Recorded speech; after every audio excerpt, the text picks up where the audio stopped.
السلام عليكم ورحمة الله وبركاته. أعوذ بالله من الشيطان الرجيم. بسم الله الرحمن الرحيم. الحمد لله رب العالمين والعاقبة للمتقين والصلاة والسلام على رسوله الأمين وعلى آله وصحبه أجمعين. ഖുർആൻ പഠന ക്ലാസ് ഇൻഷാല്ലാഹ് തുടരും. സ്പെഷ്യൽ കേസുള്ള സമയത്ത് സാന്ദർഭികമായ ബോധനം എന്ന നിലയിൽ നമ്മളിങ്ങനെ കൂടാറും പറയാറുമുണ്ട്. അല്ലാഹു സുബ്ഹാനഹു വ തആല നമ്മുടെ എല്ലാ മജ്ലിസുകളും അല്ലാഹു നാളേക്ക് വേണ്ടി കബൂലാക്കട്ടെ. ഇന്ന് ഈ നാടിൻ്റെ മിടിപ്പായിരുന്ന മാനുമല്ലാക്കയുടെ ഒരു ഓർമ്മയുടെ ദിവസമാണ്. അദ്ദേഹം ഇവിടെ പറഞ്ഞത് ഇതുപോലെയുള്ളൊരു ദിവസമാണ് എന്നാണ് നിങ്ങൾ എന്നോട് പറഞ്ഞത്. അദ്ദേഹത്തെ കണ്ടിട്ടില്ലെങ്കിലും കൂടെ ഇരിക്കാനോ സ്വരം കേൾക്കാനോ അവസരം ഉണ്ടായിട്ടില്ലെങ്കിലും ഗുണകാംക്ഷികളായ ചില ആളുകൾ പറഞ്ഞപ്പോഴേക്ക് എൻ്റെ ഹൃദയത്തിൽ അറിയാതെ ഒരു മാനുമല്ലാക്ക വിരിഞ്ഞു. അപ്പൊ ഇങ്ങനൊരു ദുആ സദസ്സ് വേണമെന്ന് എനിക്കും ഒരു ആഗ്രഹമുണ്ട്. അല്ലാഹു സുബ്ഹാനഹു വ തആല ആ മഹാമനീഷിയുടെ ഖബറിടം അല്ലാഹു സ്വർഗ്ഗമായി കൊടുക്കട്ടെ. പുത്തൻതുരു അങ്ങനെ ഒരു അങ്ങാടിയായി വരുന്നതിന് മുമ്പ് കുഗ്രാമമായി ഇരുട്ട് നിറഞ്ഞ കാലത്ത് ഓലമേഞ്ഞ പള്ളിയിൽ ഒരു മനുഷ്യൻ മേലെ കയറി ചവിട്ടില് വിരലിട്ടുകൊണ്ട് ഉച്ചത്തിൽ വാങ്ക് വിളിച്ച് തുടങ്ങിയ സേവനം ഓർക്കുമ്പോൾ രോമാഞ്ചദായകമായ അനുഭവമാണ്. പള്ളി ഓലമേഞ്ഞതാണ്, മണ്ണുകൊണ്ട് തേമ്പി പിടിപ്പിച്ചതാണ്. ഹൗദിൽ അദ്ദേഹം തന്നെയാണ് വെള്ളം നിറക്കാറുള്ളത്. അത് കഴിഞ്ഞ് ഓടിട്ട പള്ളിയായപ്പോഴും അതിലും അദ്ദേഹം വാങ്ങൊടുത്തു. വാർപ്പിന്റെ പള്ളിയായി വന്നപ്പോഴും ഇങ്ങനെ ഒരു വികസനം ഉണ്ടാകുന്നതിന് മുമ്പാണെങ്കിലും ആദ്യത്തെ ചെറിയ പള്ളിയിൽ അദ്ദേഹം വാങ്ങൊടുത്തു. പള്ളിന്റെ ഡിസൈൻ 3 രീതിയിൽ മാറിയപ്പോഴും മാനുവല്ലാക്ക മാറാതെ വാങ്ങൊടുത്തിരുന്ന ആളാണ്. അതോടുകൂടി അദ്ദേഹം നല്ലൊരു ദാഴിയായിരുന്നു.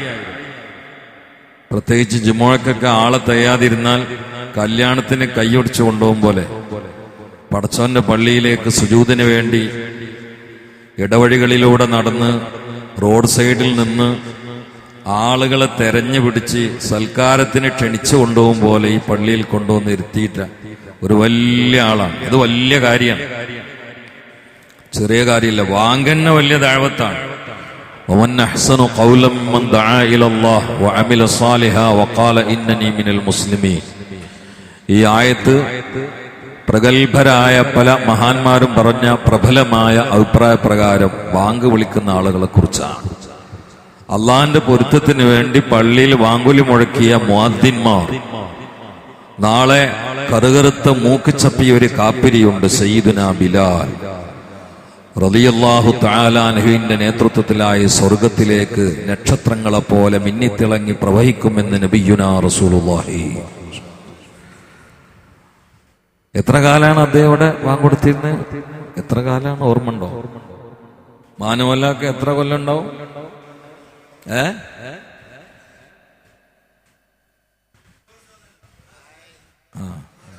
ഒരു 40 കൊല്ലൊക്കെ ഉണ്ടാവും അല്ലേ?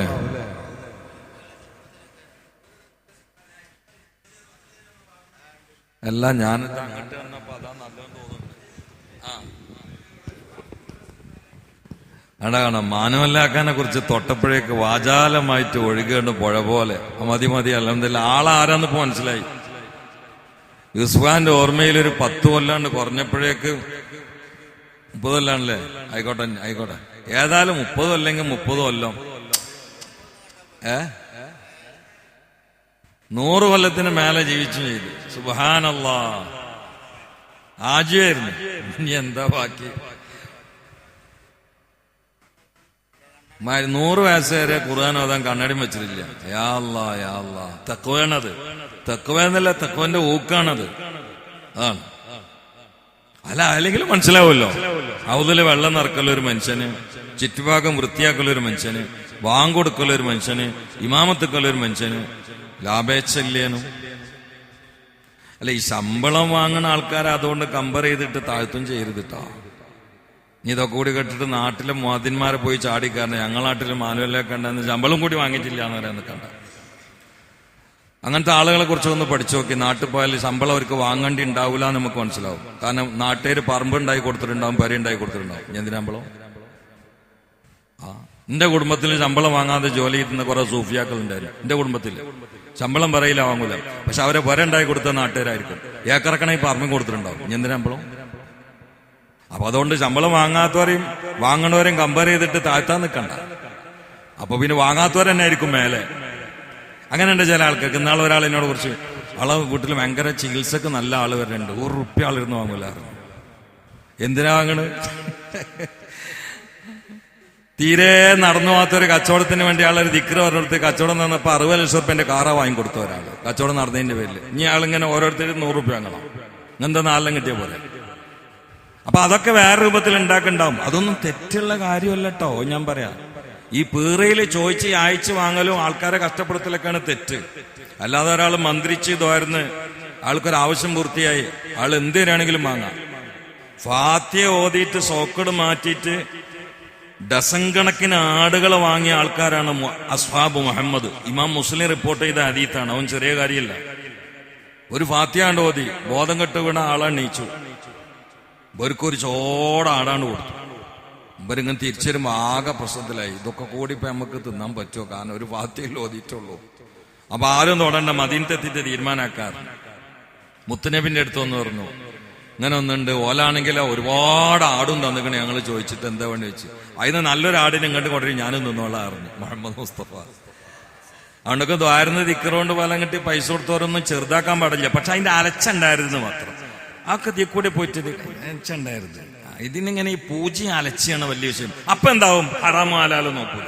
അതാണ് അലച്ച വന്ന് ഹറാമോ ഹലാലോ നോക്കൂല. പലിശങ്ക് പലിശ, പൊരോള് പോറ്റാന്നാവും. നിക്കാരത്താകുമ്പോ ഉണ്ടാവുമായിരുന്നു. അള്ളാഹു കാത്തുരക്ഷിക്കാത്ത അലച്ച പാടില്ല. നേരെ മറിച്ച് ഹദിയകളൊക്കെ സ്വീകരിക്കാം. അപ്പൊ ഞാൻ ഇപ്പൊ അങ്ങോട്ട് പറയില്ല. അപ്പൊ മാനുവല്ലാക്ക അതിന്റെ ആളായിരുന്നു.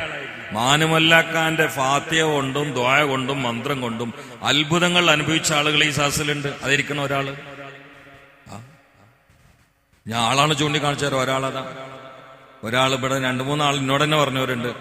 മൂപ്പര് പ്രസവിക്കപ്പെട്ട സമയത്ത് ഉമ്മാന്റെ പള്ളിയിൽ നിന്ന് വന്നപ്പോ ഉമ്മാന്റെ മുലപ്പാലിന് പകരം വന്നിന്ന് ചോരയായിരുന്നു. ചോരയാണ് മൂപ്പര് ആദ്യം കുടിച്ചിരുന്നത്. അതിന്റെ മുടുക്ക അപ്പോഴും ഉള്ളത്. പാല് പിന്നെ കിട്ടി നോക്കാണി. വിശക്കണ സമയത്ത് മോൻ കരയുമ്പോ പാലിന് പകരം ചോര വരികയാണെങ്കിൽ ഈ കുഞ്ഞിന്റെ അവസ്ഥ എന്തായിരിക്കും? ആശുപത്രി പോയിട്ട് വലിയ കേസല്ലേ. പക്ഷെ മാനുവല്ലൊക്കെ മന്ത്രിച്ചിട്ടാ മാറിയെന്ന് എന്നോട് മാമട്ടിയാക്ക് ഇന്നലെ പറഞ്ഞിട്ടുണ്ട്. ഇവിടെ തന്നെ മാനുവല്ലാക്കാന്റെ മന്ത്രം കൊണ്ട് ഫലം കിട്ടിയ കുറെ ആളുകളുണ്ട്. അവരൊക്കെ തൊള്ളേണേ. അതുകൊണ്ട് നാവ് പുറത്തേടി അള്ള വെറുതാക്കൂല. അതല്ലേ അങ്ങനത്തെ ആളുകള്. ആ മന്ത്രം ഉണ്ടാവും, പിഞ്ഞാണ് എഴുതും. മന്ത്രം ഉണ്ടാവും, ദ്വായ ഉണ്ടാവും, ഒക്കെ പറ്റും. ഈ കുട്ടി കണ്ടില്ല നിങ്ങള്? എന്റെ നാട് എവിടെ ഞാൻ മറന്ന്. താറാമുട്ട നാടാ പറവണ്ണ. ഓൻ ഇവിടെ വലിയ മഴ ഉണ്ടായിരുന്നു. ഇവിടെ വലിയ മഴ. എന്റെ സുഹൃത്തിന്റെ മോനും കൂടിയാ, റഹ്മാനിന്റെ മോനാ. എന്നെ കരുതിയിട്ട് കൊടുന്നാക്കിയതാ. ഇവിടെ വലിയ മഴ. ഇവിടെ കണ്ട് ചോത്ത് പനിയും വന്നു. ഇവർക്കൊക്കെ അറിയണല്ലേ. ആളിന്റെ മേലൊന്ന് കരഞ്ഞു. എന്താ നിങ്ങളെ തീരുമാനം എന്ന് വെച്ച് ഡോക്ടർ കീറണമെന്ന് പറയുന്നത് കുറച്ച് സീരിയസ് ആണെന്ന്. അല്ല, നിങ്ങളെ തീരുമാനം എന്താന്ന് വെച്ചു നിങ്ങൾ പറഞ്ഞായിരുന്നു. അത് പറ്റില്ല, കീറിക്കാളിന്ന് അറിയാം. നിങ്ങൾ പറഞ്ഞായിരുന്നു. അപ്പൊ ഞാൻ പറഞ്ഞ കുടുംബക്കാര് സമരം ചെയ്താലോ എനിക്ക് വിഷയമല്ല, മരിച്ചാലോ അതും വിഷയമല്ല. എന്നാ അവിടെ നോട്ടെ. ഞാൻ സ്വലാത്ത് ലീറ്റ് 2 നേരം മന്ത്രിച്ചു കൊടുത്തു. മഴയും പോയി പനിയും പോയി, ഒരു കുഴപ്പമില്ല. ആളെ ചൂണ്ടിയിട്ടല്ലേ പറഞ്ഞു. ഞാൻ എന്നിട്ട് മിഞ്ഞാന്ന് അവനോട് പറഞ്ഞു, എനിക്കതിന് ശുക്ർ വേണം.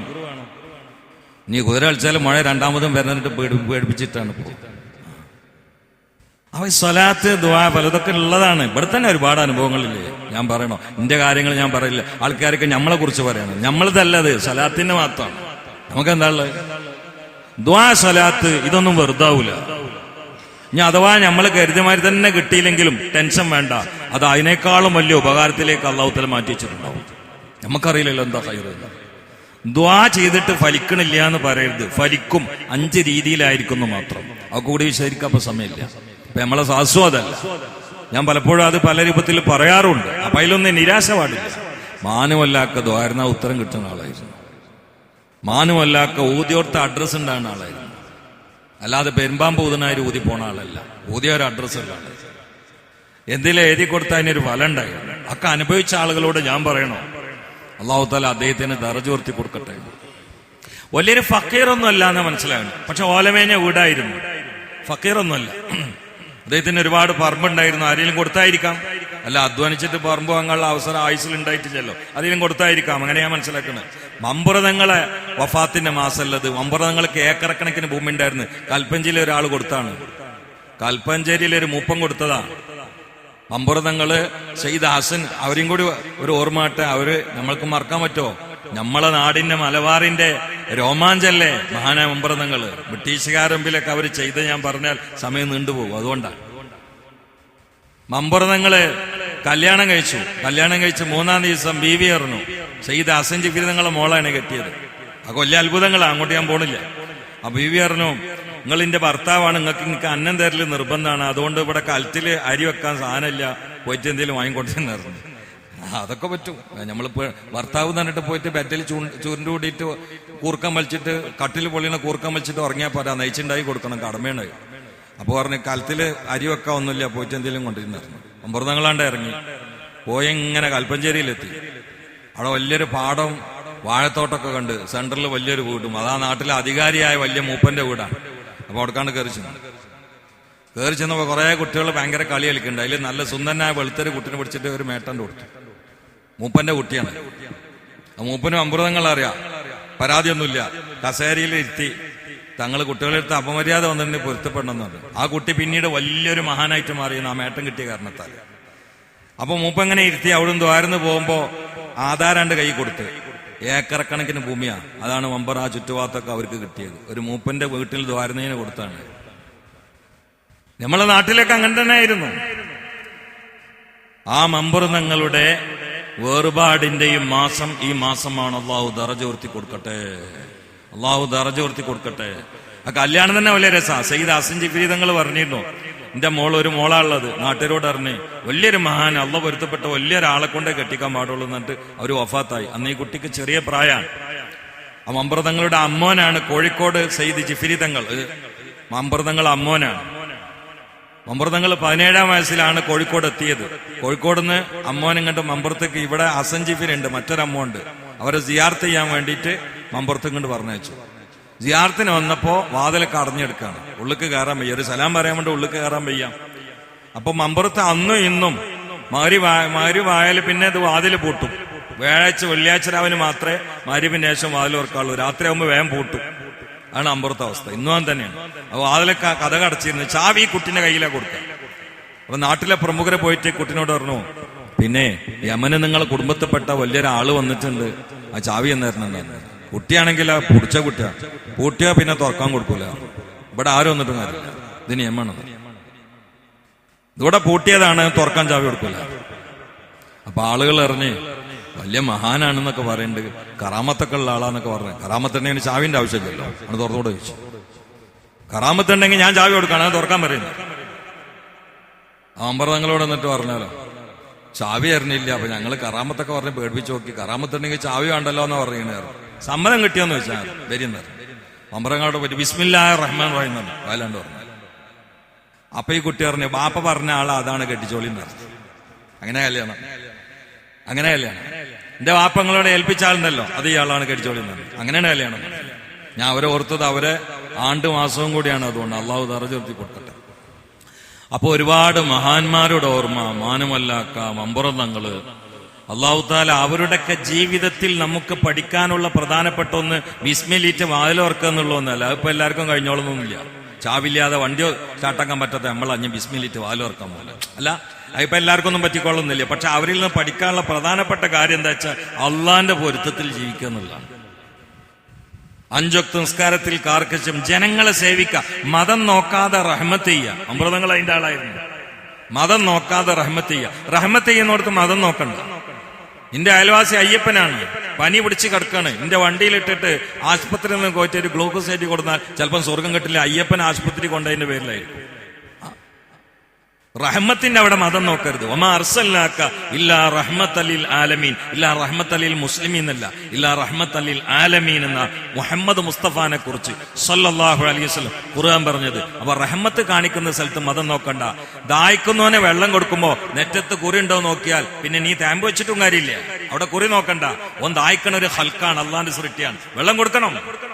ശബരിമലയ്ക്ക് പോണ ഒരാള് പള്ളിന്റെ നേരെ തിരിഞ്ഞിട്ട് പറഞ്ഞു, എനിക്ക് നല്ലോണം വിശക്കുണ്ട് മൂല്യരെ, വല്ലോം തരുമെന്ന് വെച്ചാൽ ഞാൻ അയാൾക്ക് പൈസ കൊടുത്താൽ എനിക്ക് സ്വർഗം കിട്ടുന്നത് അതുകൊണ്ടായിരിക്കും. അത് അയ്യപ്പനായിക്കോട്ടെ, അത് അള്ളാന്റെ സൃഷ്ടിയാണ്.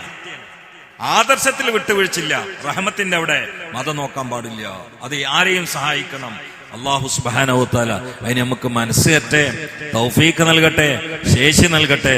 ഇതൊരു ഓർമ്മയാണ്. ഞാൻ ഈ ദുആയിലേക്ക് കടക്കുകയാണ്. മൊല്ലാക്ക, ഈ മൊല്ല എന്നുള്ള വാക്ക് തന്നെ മുല്ല എന്ന വാക്കെന്ന് വന്നാണ്. മുല്ല അത് പഴയ കാലത്ത് വലിയ വലിയ ആളുകൾ ഉപയോഗിച്ചിരുന്ന പേരാണ്. പള്ളിയർസിലെ പോകുന്ന ഒരു കിതാബുണ്ട്, അതിന്റെ പേരെന്നെ മുല്ല ഹസൻ. മറ്റൊരു കിതാബാണ് മിഷ്കാത്ത്, ഹദീസ് കൊണ്ട് അറിയപ്പെട്ട പ്രസിദ്ധമായ ലോക ഗ്രന്ഥമാണ്. അതിനൊരു ഷറഹുണ്ട് മിർക്കാത്ത്, അത് എഴുതിയത് മുല്ല അലിയുൽ ഖാരിയാണ്. മുല്ല അതിന് വന്നാണ് മൊല്ല. അപ്പൊ ഈ മുല്ല മൊല്ല, ഈ മുല്ല എവിടുന്ന് വന്നാണ്? അത് മൗല എന്ന വാക്കിൽ നിന്ന് വന്നാണ്. മൗല എന്ന് പറഞ്ഞാൽ അധികാരി, നേതാവ് എന്നൊക്കെ അർത്ഥം. അപ്പൊ മൊല്ലാക്ക എന്നുള്ളത് ചെറിയ കാര്യമില്ല, വലിയ കാര്യം. മുസ്ലിയാരൊക്കെ അങ്ങനെയാണല്ലോ. മുസ്ലിയാർ എവിടുന്നതാണ്? മുസ്ലിഹ്, നന്നാക്കുന്ന ആള്, മസ്ലഹത്ത് ചെയ്യുന്ന ആള്. ആറെന്ന് പറഞ്ഞാൽ മലയാളത്തിലെ പഴയ കാലത്ത് ബഹുമാന സൂചകമായിട്ട് ഉപയോഗിച്ചിരുന്ന വാക്കാണ്. ഹാജിയാർ, കാളിയാർ, ഞാവുമാണ്ട നമ്പിയാർ, ആർ ഓർ ബഹുമാനത്തിന് വേണ്ടി ഉപയോഗിച്ചിരുന്ന വാക്കാണ്. അവിടെ മുസ്ലിന്റെ അവിടെ ആറാണ്ട് കൂട്ടി മുസ്ലിഹ് ആർ, പിന്നെ മൊലിയർ മുസ്ലിയർ എന്നൊക്കെ ആയിപ്പോയി. അതാണ് ഒക്കെ അങ്ങനെ. മുക്രി, മുക്രി അതാണ് മുക്രി. മുഖ്രി എന്നാണ് അതിന്റെ അടിസ്ഥാനം. മുഖ്രി ഖുർആൻ ഓതി കൊടുക്കുന്ന ആള്, ഖുർആൻ പഠിപ്പിക്കുന്ന ആള്, അത് മുക്രിയായി. അല്ലെങ്കിൽ അർക്കായി ഉറുക്കി ഇർക്കാൻ ഫോ മുർക്കിൻ, മിമ്പർമ കയറ്റുന്ന ആള് എന്ന് അതിന്റെ അർത്ഥം. അതിങ്ങനെ മുക്രിയായി വന്നാണ്. ഞാൻ മൊല്ലാക്ക ചെറിയ കാര്യമൊന്നുമല്ല, വലിയ സ്റ്റേജാണ്. മൊല്ലാക്കാന്നുള്ള വലിയ സ്റ്റേജാ, ചെറിയ ഡിഗ്രി ഒന്നല്ല. നമ്മളായിട്ട് താഴ്ത്തരുത് എന്ന് മാത്രം. അവര് ബാങ്ക് കൊടുക്കുന്ന ആളുകളാണ്. ആരാണോ ബാങ്ക് വിളിക്കുന്നത് അവന്റെ സ്വരം പതിയുന്ന സ്ഥലങ്ങളിലുള്ള ചേതന അചേതന ബുദ്ധിയുള്ള ബുദ്ധിയില്ലാത്ത സകല സൃഷ്ടി പ്രതിഭാസങ്ങളും ബാങ്ക് വിളിക്കുന്നവന് വേണ്ടി നാളെ ശഫാത്ത് ചെയ്യുമേ എന്ന് നബിയുനാ റസൂലുള്ളാഹി. ഓ, എന്താണ് പവർ എന്നല്ലേ. 35 കൊല്ലമായി ബാങ്ക് കൊടുക്കാൻ തുടങ്ങിയിട്ട്. എത്ര പുൽച്ചെടികളും മരവും കല്ലും മണ്ണൊക്കെ അലിമുലയിരിക്കുന്ന ആളെ ശഫാത്ത് ചെയ്യുന്ന നിറങ്ങള്. അപ്പൊ ഞമ്മക്കൊന്ന് അടിച്ചു കയറണം ആ കൂട്ടത്തിൽ. അള്ളാഹു തൗഫീഖ് ചെയ്യട്ടെ. ഇമാമത്തും ചെറിയ കാര്യമൊന്നുമല്ല കേട്ടോ. ഇമാമത്തും ദർശകം ഭയങ്കര കാര്യ. അപ്പൊ നമ്മളെ പരിപാടി അതുകൊണ്ട് അതിനെ കുറിച്ച് ഞാൻ പറഞ്ഞില്ല. അപ്പൊ ഏതായാലും ബാങ്ക് ഭയങ്കര ഒരു സംഗതിയാണ്. ബാങ്ക് കൊടുക്കുന്ന ആൾക്കാരെ നമ്മൾ ബഹുമാനിക്കണം. അതുകൊണ്ടല്ല ഞാൻ അലി ഉസ്താദ് എന്ന് പറഞ്ഞത്. ഞാന് മുമ്പ് ഒരു സ്ഥലത്ത് പള്ളിയില് അടുത്ത് കണ്ണൂര് പള്ളി ഉദ്ഘാടനമാണ്. സാദിഖ് അലി ശിഹാബ് ഉദ്ഘാടനം ഞാൻ പ്രസംഗം. അപ്പൊ ഞാൻ അവിടുത്തെ മുക്കറിനോട് വെച്ച് ഞാൻ ബാങ്ക് കൊടുക്കട്ടെ വെച്ച് മുക്കറിനോട്, നിങ്ങൾ പ്രസംഗിക്കാൻ വന്നല്ലേ, നിങ്ങൾ ബാങ്ക് കൊടുക്കുകയെന്ന് വെച്ച്. ഞാൻ പറഞ്ഞു, നിങ്ങളെ ഈ പണിക്ക് പറ്റൂല. അങ്ങനെ നിങ്ങളെ ഈ പണിക്ക് പറ്റൂല, നിങ്ങൾക്ക് പറ്റുന്നൊരു പണി ഞാൻ വാളഞ്ഞിട്ട് പറഞ്ഞു തരാറ്. എന്നിട്ട് വാളിനടിയിൽ കൂടി നല്ലൊരു വാക്കാണ്ട് വെച്ചു കൊടുത്തു. മുമ്പർക്കെതിരാണ് ബാങ്ക് കൊടുക്കുന്ന ആള് ബാങ്കിന്റെ നിലയും വലിയ മനസ്സിലാക്കിയിട്ടില്ല. അയ്യേ എന്ന്. അപ്പൊ ഈ ബാങ്ക് കൊടുക്കുന്നുള്ള ഞാൻ അതല്ല, ഇവിടെ ഇടക്കിടക്ക് ബാങ്ക് കൊടുക്കലുണ്ടല്ലോ. മുമ്പരോട് ചോദിച്ചിട്ട് ഭയങ്കര കൂലിയുള്ള കാര്യമില്ലേ ബാങ്ക്, ചെറിയ കാര്യമാണോ അത്? ഞാൻ എന്നിട്ടാക്ക് പറഞ്ഞു മനസ്സിലാക്കി കൊടുത്ത്, മേലാൽ പറയുന്നത് നിങ്ങള് ബാങ്ക് ഭയങ്കര സംഗതിയല്ലേ, ഇത് തുടങ്ങിയത് ബിലാലല്ലേ റളിയല്ലാഹു അൻഹു. എല്ലാരും കൂടിക്കാണ് മക്കം ഫത്തയില്. കാബൊക്കെ ഫത്തുക ചെയ്തു, ഇടാളൊക്കെ എടുത്തിട്ടു. അങ്ങനെ ഞാൻ മട്ടുപ്പാവ് കയറിയിട്ട് ബാങ്ക് കൊടുക്കണം. ഓരോരുത്തരും മുന്നിക്ക് വരെ മാറല്ല. എന്നൊന്ന് വിളിച്ചാൽ മതിയായിരുന്നു, അള്ളാന്റെ റസൂൽ എന്നെ ഒന്ന് വിളിച്ചാൽ മതിയായിരുന്നു. ഈ സമുന്നതമായ സ്ഥാനത്ത് സോപാനത്തിൽ എനിക്കൊന്ന് സേവനം ചെയ്യാൻ. വെളുവെളുത്ത സുന്ദരന്മാരായ ആളുകൾക്കിടയിലൂടെ ഐനുർ റഹ്മത്തിന്റെ കണ്ണിങ്ങനെ കറങ്ങുകയാണ്. എന്നിട്ട് ചോദിച്ചു, ഐന ബിലാൽ റളിയല്ലാഹു തആല അൻഹു. ബിലാലിനെ വിളിച്ചപ്പോഴേക്ക് എല്ലാരും കണ്ണും നള്ളി. കാരണം കറുകറുത്ത ഒരു കാക്കച്ചിനെയാണ് വിളിക്കുന്നത്. അപ്പൊ പിന്നൊന്ന് ഒന്ന് രണ്ടാൾക്കാര് നമ്മളെ മലപ്പുറം ഭാഷ പറഞ്ഞ ഇങ്ങനെ കിറുകിറ് പറഞ്ഞു, ഞമ്മളൊക്കെ ഇവിടെ ഉണ്ടായിട്ട് ആ കാക്കച്ചിനെ കയറ്റണോ കാബത്തിന്റെ മേൽക്ക് എന്ന് പറഞ്ഞു. അതുണ്ടാവും, ചിലരൊക്കെ അങ്ങനെ പറയും. കാരണം പുതിയായിട്ട് ഇസ്ലാമിക്ക് വന്ന ആൾക്കാരായിരിക്കും, കൾച്ചർ മുഴുവൻ മാറിയിട്ടുണ്ടാവില്ല, അങ്ങനെ മനസ്സിലാക്കണം. നമ്മളൊക്കെ നല്ല നല്ല തടിമാടന്മാരായ കുള്ളന്മാരും ചൊങ്കും ചൊറുക്കുള്ള ആൾക്കാരും ഉണ്ടായിട്ട് ആ കാക്കച്ചിനെയാണ് അയിമക്ക് കയറ്റുന്നതെന്ന് വെച്ച്. അപ്പോഴാണ് ഈ കർത്തന് മനുഷ്യന് വേണ്ടി മാത്രം ഏഴാകാശത്തിന്റെ മുകളിൽ നിന്ന് ഇറങ്ങി എന്നത് നസലൽ അമീൻ മലക്ക് ജിബ്രീൽ. يا أيها الناس إنا خلقناكم من ذكر وأنثى وجعلناكم شعوبا وقبائل لتعارفوا إن أكرمكم عند الله أتقاكم. മനുഷ്യരെ വർഗം മാറിയതിന്റെ പേരില്, കളറ് മാറിയതിന്റെ പേരില്, ഭാഷ മാറിയതിന്റെ പേരില്, ദേശം മാറിയതിന്റെ പേരില്, വസ്ത്രം മാറിയതിന്റെ പേരില്, ഗ്ലാമറില്ലാത്തതിന്റെ പേരില്, കുടുംബം അറിയപ്പെടാത്തതിന്റെ പേരില് നിങ്ങൾ പരസ്പരം പഴിചാരല്ലേ, നിസാരപ്പെടുത്തല്ലേ. നിങ്ങളുടെ സകലരുടെയും പേര് ഒരേ വാപ്പയാണേ, ഒരേ ഉമ്മയാണേ. അള്ളാന്റെ അരികിൽ മാർക്കറ്റുള്ളത്, സ്ഥാനമാനമുള്ളത് വർഗവർണ്ണങ്ങൾക്കല്ല, ദേശഭാഷക്കല്ല, പണത്തിനല്ല, പ്രതാപത്തിനല്ല, ജനാധിപത്യത്തിനല്ല, പണാധിപത്യത്തിനല്ല. അത് തഖ്വക്കാണ്. ഇന്ന അക്രമക്കും ഇൻദല്ലാഹി അത്ഖാക്കും. നിങ്ങളിൽ തഖ്വ ആർക്കാണോ കൂടുതലുള്ളത് അവരാണ് റബ്ബിങ്കൽ ഏറ്റവും വലിയ മാന്യരെന്ന് അല്ലാഹു വിളിയാളം ഈ കറുകറുത്ത കാപ്പിരിക്ക് വേണ്ടി അന്ന് ജിബ്രീൽ കൊണ്ടുവന്നു കൊടുത്ത പ്രോജ്വലമായ ആയത്താണ് വിശുദ്ധ ഖുർആനിലെ പ്രസിദ്ധമായ ഈ വാക്യമെന്ന് നമ്മളൊന്ന് അറിയേണ്ടതാണ്. അത് വാങ്ങിന്റെ സമയത്ത് ഇറങ്ങിയതാണ്. യാ അല്ലാഹ്, ആ മൊല്ലാക്കന്റെ പണി ഇതായിരുന്നു, മൊല്ലാക്കന്റെ പണി ഇതായിരുന്നു. അല്ലാഹു തആല അദ്ദേഹത്തിന് ദറജ ഉയർത്തി കൊടുക്കട്ടെ. അവർക്ക് വേണ്ടി നമ്മുടെ ഈ ഓർമ്മകൾ അല്ലാഹു കബൂലാക്കി തരട്ടെ. മരിച്ചോരെ ഓർക്കണേ നല്ലതാട്ടോ. ഇന്ന് ഏതായാലും നിങ്ങൾ 20 മിനിറ്റ് ആക്കല്ലേ, ഒരു 10 മിനിറ്റും കൂടി ദ്വാരന്ന് പിരിയാ. ഏതായാലും പുറത്ത് മഴയുണ്ട്, ഇറച്ചും പൊറാട്ടും ഇവിടെ റെഡിയാണ്. ഇനി നാസ്താക്കാൻ നിൽക്കണ്ട, ഇതന്നാണ്ട് തിന്നു പോയാൽ മതി. ഇതൊന്ന് തിന്നുക, പിന്നെ 9 മണിക്ക് ഏതായാലും ആക്കലുണ്ട്, അത് വേണ്ട. വിശക്കുമ്പോ തിന്നാ രോഗം ഉണ്ടാവില്ല. വിശക്കാതെ ഉണ്ടല്ലോ ഈ സമയത്ത് അടിച്ചു കയറ്റേണ്ട, കാറ്റ് കയറ്റേണ്ട മാതിരി ഭയങ്കര രോഗങ്ങള്. വിശക്കുമ്പോ കുറച്ച് തിന്ന് എണീക്കുമ്പോൾ ഇനിയും തിന്നണമെന്ന് തോന്നണം. ഇന്നലെ ഒരു പരിപാടിക്ക് ആകുമ്പോ എന്തെല്ലോ സാധനം കൊടുത്ത് വെച്ചിരിക്കണം. ബർഗർ, അത് ഇത്, പിന്നെ ചപ്പാത്തി, പത്തിരി, ബിരിയാണി, പൊറാട്ട, കുബൂസ്, ആട്, ചെമ്മീന്, ബീഫ്. ഞാന് ഒരു തലക്കുന്ന 2 പത്തിരി, ബീഫിന്റെ കുറച്ച് കറി. അപ്പൊ അയാൾ വെച്ച് ആ ഒക്കാണ്ട് നമുക്കിക്കളി എന്ന് പറഞ്ഞു. ഇത് കാണാ കൂടി ചാമ്പാന എന്നെ വിളിച്ചിട്ട് ഞാൻ ചോദിച്ചു, ഞാൻ റപ്പായിയാണോ എന്ന് വെച്ചു. ഞാൻ വളരെ വന്നല്ലേ. ആ കുറെ ആൾക്കാർക്ക് അങ്ങനെ ഒന്നായിട്ടാണ് നിറച്ച് തിന്നോളിന്നറിയാം.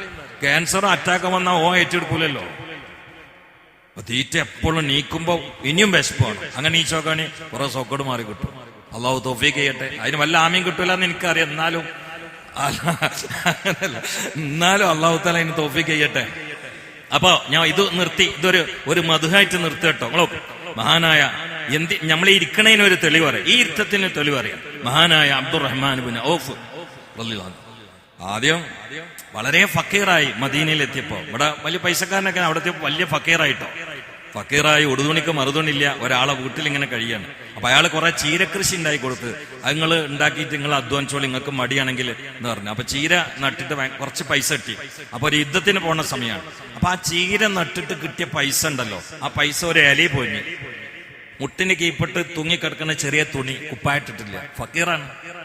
ഈ ഇലയിൽ പോയ പൈസ മടിയിൽ വെച്ച് ക്യൂല് നിന്ന്. കാരണം എന്താ, യുദ്ധത്തിന് ആയുധങ്ങൾ വാങ്ങാൻ പൈസക്ക് വേണ്ടിയിട്ട് സംഭാവന ഇരിക്കുകയാണ് മുത്തു മുഹമ്മദ് മുസ്തഫ. ക്യൂലെന്ന് അപ്പോ ഈ പൊതിയാണ്ട് കൊടുത്തു. അപ്പൊ റസൂല് നോക്കി, അബ്ദുറഹ്മാനല്ലേ, ഇജും പൈസ തന്നോ? വലിയ ദരിദ്രനാണ്. അപ്പൊ ഇതെങ്ങനെ? ഇതിന് ചീര വിറ്റിട്ട് കിട്ടിയ പൈസ എന്ന് പറഞ്ഞു. അപ്പൊ ഞാൻ എന്റെ കയ്യിലോ, പഠിച്ചോനെ എന്റെ അബ്ദുറഹ്മാന് ബർക്കത്ത് കൊടുക്കണേ എന്ന് മുഹമ്മദ് മുസ്തഫ അടിച്ചങ്ങോട്ട് കയറി. ഭയങ്കര പണക്കാരനായി, ഭയങ്കര പണക്കാരനായി. മദീനത്തെ എല്ലാ തോട്ടം അബ്ദുറഹ്മാന്റെ റളിയല്ലാഹു അൻഹു. അബ്ദുറഹ്മാൻ ഇബ്നു ഔഫ് വഫാത്തായി കിടക്കുന്ന സമയത്ത് അവരെ ചുറ്റുഭാഗത്തുള്ള ഒട്ടകങ്ങളെയും ആടുകളും കണ്ടിട്ട് മദീനക്കാരെ അത്ഭുതപ്പെട്ടു. കാണുന്നോടത്തൊക്കെ ഓല ഒട്ടകം, കാണുന്നോടത്തൊക്കെ ഓല ആട്. പക്ഷെ ഒരിക്കലും ഒരു ചെറിയ ഇതുണ്ടായി. മദീന പള്ളിയിൽ മുത്തുനബി ഇങ്ങനെ ഇരിക്കുക കേട്ടോ. അപ്പൊ ഈ മണൽപ്പൊടി ഇങ്ങനെ അടിച്ചിട്ട് കാറ്റിന് പള്ളിന്റെ ഉള്ളിൽ കൊണ്ടുവന്ന് ചിലർ മൂക്കൊക്കെ അപ്പൊ അള്ളാഹു ചോദിച്ചു എന്താ വെച്ച് അബ്ദുറഹ്മാൻ ബിൻ ഔഫിന്റെ കച്ചവടത്തിന്റെ ഒട്ടകങ്ങൾ വരികയാണെന്ന്. ഒട്ടകങ്ങളെ കൂടി വരുമ്പോ മണലടിച്ചാണെന്ന്. ഇങ്ങനെയൊക്കെ ഒട്ടകങ്ങളും മണലും കാറ്റും ഒക്കെ കൂടിയേറ്റ് പറഞ്ഞു മുത്തുനബി. അല്ല അപ്പൊ ഇത് ഒരാൾ അബ്ദുറഹ്മാൻ ബിൻ ഔഫിനോട് പറഞ്ഞു കൊടുത്തു. ഓല അങ്ങനെ നേരെ പറയില്ല, അങ്ങാടി പോയിട്ട് കൊളത്തൂല, നേരെ പറഞ്ഞു. ഇങ്ങനെ സംഭവം പള്ളിയിൽ ഉണ്ടായിക്കുണ്ടായിരുന്നു. ബേജാറോണ്ട് ഓടി, മുത്തുനബിയെ ഞാൻ എന്റെ ഒട്ടകങ്ങൾ വരുമ്പോ തങ്ങൾ ഇങ്ങനെ പറഞ്ഞു തന്നിട്ട്, അല്ല അതിന് കുഴപ്പമുണ്ടായിട്ടില്ല, ഈ നല്ലോണ്ട് സ്വതൊക്കെ കണ്ട് കൊടുത്തൂട് എന്ന് പറഞ്ഞു. അന്ന് കിട്ടിയ വരുമാനം മൊത്തം പാവങ്ങൾ കൊടുത്തു അബ്ദുറഹ്മാൻ ബിൻ ഔഫ്. അതാണ് ഓൽക്ക് ആഹ്റം തടസ്സാണ് കേട്ടൂടാ. ഈ മഹാനെ ഇതാണ്, ഇതിനു വേണ്ടി ഞാൻ പറഞ്ഞു. ഈ മഹാൻ ഒരിക്കലിങ്ങനെ ഇരിക്കുകയാണ്. അപ്പോ വേലക്കാരൻ നല്ല പത്തിരി മാടും നല്ല ഭക്ഷണം കൊടുത്തു കൊടുത്തു. ഭക്ഷണം കഴിക്കാൻ ഇരുന്നിട്ടോ കരച്ചില്, ഭയങ്കര കരച്ചില്. അപ്പോ സർവന്റ് വെച്ചു, എന്തേന്ന് വെച്ചു, കൊണ്ടേക്കോളി, എനിക്ക് വേണ്ട, എനിക്ക് വേണ്ട, അതിനൊരു കാരക്ക മതി, വേറെ ഒന്നും വേണ്ട, കൊണ്ടേക്കോളി. എന്തേ? ഞാന് അന്നം കിട്ടാതെ മരിച്ചുപോയ എന്റെ സുഹൃത്ത് മുസ്അബ് ബിൻ ഓർത്തുപോവുകയാണ്. മുസ്അബ് ബിൻ ഉമൈർ ധനാഢ്യനായിരുന്നു, പണക്കാരനായിരുന്നു, പട്ടിന്റെ കുപ്പായമിട്ട് മക്കയിലൂടെ നടക്കുന്ന മനുഷ്യനായിരുന്നു മുസ്അബ് ബിൻ ഉമൈർ. ദീന് സ്വീകരിച്ചതിന്റെ പേരിൽ കാലിക്കൈയുമായി പട്ടിണി പാവമായി നടന്നില്ലേ? കീറിയ തുണിയും കുപ്പായം ഇട്ടുകൊണ്ടല്ലേ പള്ളിയിലേക്ക് വന്നിരുന്നത്? ആ മുസ്അബിന് തലവെക്കാൻ തിണ്ണ ഉണ്ടായിരുന്നില്ല, കഴിക്കാൻ ഭക്ഷണം ഉണ്ടായിരുന്നില്ല, പാർക്കാൻ വീടുണ്ടായിരുന്നില്ല, ധരിക്കാൻ വസ്ത്രമുണ്ടായിരുന്നില്ല. എന്റെ പ്രിയങ്കരനായ കൂട്ടാളി മുസ്അബ് ഷഹീദായപ്പോൾ മുസ്അബിന്റെ ശരീരം മുഴുവനും മറക്കാൻ കഫൻ തുണി പോലും ഇല്ലാതെ വന്നപ്പോൾ അല്ലാഹുവിന്റെ റസൂല് പറഞ്ഞില്ലേ, ആ തലയുടെ ഭാഗം നിങ്ങൾ തുണി കൊണ്ട് മറച്ചോ, കാല് പുറത്തേക്ക് വരികയാണെങ്കിൽ പുല്ലുകൊണ്ട് കാല് മറച്ചോ എന്ന് പറഞ്ഞ് എന്റെ പ്രിയങ്കരനായ കൂട്ടാളിയുടെ കാല് മറക്കാൻ തുണിയില്ലാത്തതിന്റെ പേരിൽ ഞങ്ങൾ പുല്ല് വെച്ച് കെട്ടിയിട്ടല്ലേ മറവ് ചെയ്തത്. ആ മുസ്അബ് ഇങ്ങനെയുള്ള ഭക്ഷണം കഴിച്ചിട്ടില്ല, ഇങ്ങനെയുള്ള മാംസം കഴിച്ചിട്ടില്ല. എനിക്കുള്ളത് മുഴുവനും ഈ ദുനിയാവിൽ റബ്ബ് തരികയാണോ എന്ന പേടിയിൽ എന്റെ പ്രിയങ്കരനായ കൂട്ടുകാരൻ ഓർത്തുകൊണ്ട് ഞാൻ വിതുമ്പുകയാണ്. അതുകൊണ്ട് എനിക്ക് ഇന്ന് ഈ ഭക്ഷണം വേണ്ട, നിങ്ങൾ കൊണ്ടുപോയിക്കോ. മരിച്ചോരെ പറഞ്ഞ് കരയാന്ന് അതിന് പറയും. മാനുവല്ലാക്കനെ നമ്മളിപ്പോ കൊണ്ടുവരണം. ആ ഓലമേഞ്ഞ പള്ളിയില് അവതില് വെള്ളം നിറച്ചിട്ട് ചെവിട്ടില് കൈയിട്ടിട്ട് മൈക്കില്ലാത്ത കാലത്ത് മട്ടുപ്പാവ് കയറിയിട്ട് ബാങ്കൊടുക്കുമ്പോ ആ മനുഷ്യന്റെ ശബ്ദത്തിന്റെ ഗാംഭീര്യം മുഴക്കും കാരണത്താൽ പള്ളിക്ക് വന്നിരുന്ന വയസ്സന്മാരക്കുന്ന പള്ളിക്കാട്ടിലാണ്. ഇനി ബാക്കിയുള്ള ആളുകൾ നമ്മളാണ്. നമ്മൾ അവരുടെ പ്രകാശധാരയിൽ ജീവിക്കണം, എന്നിട്ട് ചിരിച്ചു മരിക്കണം. ഈ ഇരുത്തം അള്ളാഹു അതിന് കാരണമാക്കി തരട്ടെ. അള്ളാഹു നമ്മൾ പറഞ്ഞോ കേട്ടൊക്കെ കബൂലാക്കട്ടെ. അദ്ദേഹത്തിന്റെ പേരിലുള്ള ഇന്നത്തെ നാസ്ത എന്ന് പറയാ, രാവിലത്തെ ഭക്ഷണമല്ലോ. ഇന്നത്തെ ഈ നാസ്തയിലേക്ക് കാശ് കൊടുത്ത ആളുകളുണ്ട്, ചെറുതും വലുതുമായി. അള്ളാഹു താല അതിൽ കച്ചവടക്കാരുണ്ട്, ഉസ്താദന്മാരുണ്ട്, അതിൽ യാത്രക്കാരുണ്ട്, കൂലിപ്പണിക്കാരുണ്ട്, വളരെ പാവങ്ങളുണ്ട്, മലയാളിമാരുണ്ട്. എല്ലാവർക്കും അള്ളാഹു താല ഖൈറും ബർക്കത്തും പ്രദാനം ചെയ്യട്ടെ. എല്ലാവരുടെയും എല്ലാ അഅ്മാലും അള്ളാഹു സ്വീകരിക്കട്ടെ. അൽഹംദുലില്ലാഹി റബ്ബിൽ ആലമീൻ. ഹംദൻ ത്വയ്യിബൻ മുബാറകൻ ഫീഹി ജസീലൻ ജമീലൻ ദായിമൻ ബിദവാമി മുൽക്കില്ലാ. പടച്ചോനെ, ഞങ്ങൾ ഇരുന്നതും പറഞ്ഞതും കേട്ടതൊക്കെ കബൂലാക്കണേ അല്ല. ഹബീബായ അഷ്റഫുൽ ഖൽഖിന്റെ ഹളറത്തിൽ എത്തിക്കണേ അല്ല. മറ്റേ അമ്പിയാക്കൾ, മുർസലിങ്ങൾ, അവിടുത്തെ അസ്ഹാബ്, അസ്വാജ്, ആല്, അഹ്ലു ബൈത്തിൽ എത്തിക്കണേ അല്ല. എല്ലാ മഹാന്മാർ, മഹദികൾ, പ്രത്യേകിച്ച് ഇവിടെ പ്രശംസിക്കപ്പെട്ട മഹാനായ മൗലദ്ദബീല അടക്കം, മാനമല്ലാക്കടക്കം, അള്ളാഹു ഈ നാടിന് പേരിട്ട ഷെയ്ഖ് സിറാജുദ്ദീൻ അടക്കം എല്ലാവർക്കും, കാട്ടിൽ തങ്ങളടക്കം എല്ലാവർക്കും എത്തിക്കണേ അല്ലോ. പള്ളിയുടെ ചുറ്റുഭാഗത്തുള്ള ഉമിനിങ്ങൾ, ഉമിനാത്തിന് എത്തിക്കണേ അല്ല. ഞങ്ങളെ മാതാപിതാക്കൾക്ക് എത്തിക്കണേ അല്ല. ഞങ്ങളെ പഠിപ്പിച്ച പലരും ഖബറിൽ അവർക്ക് എത്തിക്കണേ അല്ല. അയൽവാസികൾ, കുടുംബക്കാർ, കൂടെയുള്ളവർ പലരും ഖബറിൽ അവർക്കൊക്കെ എത്തിച്ചു കൊടുക്കണേ അല്ല. അള്ളാഹുവെ, മഹാന്മാർക്ക് ദർജ ഉയർത്തി കൊടുക്കണേ അല്ല. ഉമിനിങ്ങൾക്കൊക്കെ മാതാപിതാക്കളടക്കം പുറത്തു കൊടുക്കണേ അല്ല. അള്ളാഹു ഈ സദസ്സിലേക്ക് എല്ലാ ദിവസവും വരുന്ന ആളുകളും, ഇന്ന് പങ്കെടുത്തവരും എന്നും പങ്കെടുക്കുന്നവരും ആരെയും ഹൈബാക്കല്ല അല്ലാ. ഒരു ദിവസത്തിന്റെ പകൽ തുടങ്ങുന്നത് പലർക്കും ഇൽമിന്റെ മജ്ലിസിലൂടെയാണ്. അതിനീ നൽകിയ തൗഫീഖാണ്. ഈ വിനീതനും അതുകൊണ്ടാണ് ഏത് രാജ്യത്താണെങ്കിലും ഓടിക്കതച്ചെത്തുന്നത്. ഇതിനെ വെറുതെയാക്കല്ല അല്ലാ. ഇത് കാരണത്താൽ ഞങ്ങളുടെ ദുനിയാവും ഞങ്ങളുടെ ആഖിറവും നീ അഭിവൃദ്ധിയിലാക്കണേ അല്ലാ. ആഫത്തിൽ നിന്ന്, അപകടങ്ങളിൽ നിന്ന്, നിന്ദതയിൽ നിന്ന്, അപമാനത്തിൽ നിന്ന്, പരാജയങ്ങളിൽ നിന്ന്, പ്രതിസന്ധികളിൽ നിന്ന് രക്ഷപ്പെടുത്തണേ അല്ലാ. റബ്ബുൽ ആലമീനെ, ആലിമീങ്ങളുണ്ട്, മുതഅല്ലിമീങ്ങളുണ്ട്, കച്ചവടക്കാരുണ്ട്, കൂലിപ്പണിക്കാരുണ്ട്, പ്രവാസികളുണ്ട്. അല്ലാഹുവേ, എല്ലാവരും ഭീതിയിലാണ്, പ്രശ്നത്തിലാണ്, സങ്കീർണമായി കൊണ്ടിരിക്കുന്ന, അശാന്തി പടരുന്ന യുദ്ധത്തിന്റെ ഭീഷണിയുടെ വക്കിലുമാണ്. പ്രിയപ്പെട്ട പ്രവാസികളെ സലാമത്താക്കണേ അല്ലാ. കച്ചവടക്കാർക്ക് ഖൈറും ബറക്കത്തും നൽകണേ അല്ലാ. വിറ്റുപോകാത്തവർക്ക് ഹലാലായ വരുമാനത്തിലൂടെ വിൽക്കാനുള്ള വാതിൽ അത്ഭുതകരമായി തുറന്നു കൊടുക്കണേ അല്ലാ. ദീനിനു വേണ്ടി സഹായിക്കുന്നവരെ സഹായിക്കണേ അല്ലാ. പ്രോത്സാഹിപ്പിക്കുന്നവരെ പ്രോത്സാഹിപ്പിക്കണേ അല്ലാ. സന്തോഷിപ്പിക്കുന്നവരെ നീ സന്തോഷിപ്പിക്കണേ അല്ലാ. മദ്ഹ് പറയാൻ താങ്ങും തണലുമായി പിന്നാലെ നിൽക്കുന്ന ആളുകൾക്ക് ഇസ്സത്തിന്റെ വാതിലുകൾ തുറന്നു കൊടുക്കണേ അല്ലാ. ആരാനോട് കൈനീട്ടി യാചിക്കേണ്ട ഗതികേട് നൽകല്ല അല്ലാ. കടങ്ങളുള്ളവർക്ക് വീട്ടണേ അല്ലാ. രോഗങ്ങളുള്ളവർക്ക് മാറ്റണേ അല്ലാ. പ്രശ്നങ്ങളുള്ളവർക്ക് തീർക്കണേ അല്ലാ. പ്രയാസങ്ങളുള്ളവർക്ക് അകറ്റണേ അല്ലാ. ബ്ലോക്ക് നീക്കണേ അല്ലാ. അറ്റാക്ക് ഒഴിവാക്കണേ അല്ലാ. ക്യാൻസർ തരല്ലേ അല്ലാ. സ്ട്രോക്ക് തരല്ലേ അല്ലാ. കിഡ്നി വീക്ക് തരല്ലേ അല്ലാ. മറ്റ് മാരക രോഗങ്ങളിൽ പെടുത്തല്ലേ അല്ലാ. ഒരു ചെറുപ്പക്കാരന്റെ ഉമ്മ 3:30 മണിക്ക് എണീറ്റ് താജോസ്കരിക്കുന്ന ആളാണ്. പക്ഷേ ഷുഗറും മറ്റും ഓവറായതുകൊണ്ട് ക്ഷീണത്തിലാണ്, രോഗശൈലിയിലാണെന്ന് പറഞ്ഞു. ഈ സദസ്സിൽ എന്നും പങ്കെടുക്കുന്ന ആളാണ്. ഷാഫിയായ റബ്ബേ, നീ ശിഫയാക്കണേ അല്ലാ. ഞങ്ങളാർക്കും രോഗങ്ങളെ കൊണ്ടോ മറ്റോ ഭാരമാക്കല്ലേ അല്ലാ. ആരെയും ഞങ്ങൾക്കും ഭാരമാക്കല്ലേ അല്ലാ. നിരപരാധികളായി ജയിലിൽ കിടക്കുന്നത് കൊണ്ട് ഹൃദയം സങ്കീർണമായി കഴിയുന്ന ബഹുമാനപ്പെട്ട ആളുകൾ ഈ സദസ്സിലുണ്ട്. ഗുണകാംക്ഷികളാണ് റബ്ബേ. സകല നിരപരാധികളെയും ജയിൽ മോചിതരാക്കണേ അല്ലാ. രോഗങ്ങളിൽ നിന്ന്, പ്രയാസങ്ങളിൽ നിന്ന്, കടങ്ങളുടെ നീരാളിപ്പിടുത്തങ്ങളിൽ നിന്ന്, ശത്രുക്കളുടെ പാളയങ്ങളിൽ നിന്ന് ഞങ്ങളൊക്കെ നീ രക്ഷപ്പെടുത്തണേ അല്ലാ. ഈ സദസ്സ് നീ സ്വർഗസ്ഥരാവാൻ കാരണമായി പാവങ്ങളായ അടിയങ്ങളിൽ നിന്ന് കബൂലാക്കണേ അല്ലാ. രാവിലെ തന്നെ ഖുർആൻ കേൾക്കാൻ പല സ്ഥലങ്ങളിൽ നിന്നുമായി വരുന്ന ഒരാളെ കത്തിക്കാളുന്ന ഭീകരമായ നരകത്തിലിട്ട് നീ ചൂടാക്കല്ല റബ്ബേ. ഈ സദസ്സ് നീ സ്വർഗത്തിനായി സ്വീകരിക്കണേ അല്ലാ. അല്ലാഹുമ്മ അൻസുർ ഉമ്മത്ത സയ്യിദിനാ മുഹമ്മദ് വറഹം ഉമ്മത്ത സയ്യിദിനാ മുഹമ്മദ് തജാവസ് അൻ ഉമ്മത്തി സയ്യിദിനാ മുഹമ്മദ്. اجعلنا من خيار أمته ومن محبيه. ربنا تقبل منا إنك أنت السميع العليم وتب علينا إنك أنت التواب الرحيم. آمين برحمتك يا أرحم الراحمين. صلى الله تعالى وسلم على خلقه وآله وصحبه أجمعين. سبحان ربك رب العزة عما يصفون وسلام على المرسلين. الحمد لله رب العالمين. ദുആ വസിയത്തോടെ അവിടെ ഭക്ഷണം ഉണ്ടാവും, കഴിച്ചിട്ട് വാങ്ങിച്ചു. അസ്സലാമു അലൈക്കും.